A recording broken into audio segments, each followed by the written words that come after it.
घनाघन निवेशदा ध्रुव पराशराधीष्टदे विश्व सकल गोप गोपीवृते कृपा जलधि संश्रिते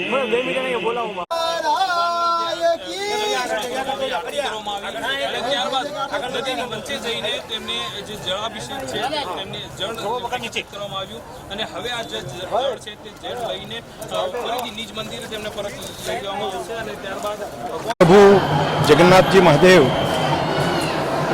जगन्नाथ जी महाराज का जलाभिषेक का आज कार्यक्रम है। जैसे पुरी और कर्णावती दोनों महानगर में ये यात्रा आषाढ़ी बीज के दिन निकलती है, उनकी पूर्व तैयारी रूप यहाँ पर भगवान का जलाभिषेक गंगा, सरस्वती और नर्मदा स्वरूप साबरमती मैया के नीर लाकर यहाँ पर होता है। साथ साथ में नदियों की शुद्धता रहे, इनके लिए जो हमारे प्रधानमंत्री जी ने संकल्प किया है, वो भी मंदिर और प्रजा की ओर से, हमारा कॉरपोरेशन मंदिर और प्रजा की ओर से भी ये अभियान और तेजी से चल रहा है। आप सभी को जगन्नाथ भगवान हर एक प्रकार की सुख सुविधा दे। सभी को जय जगन्नाथ।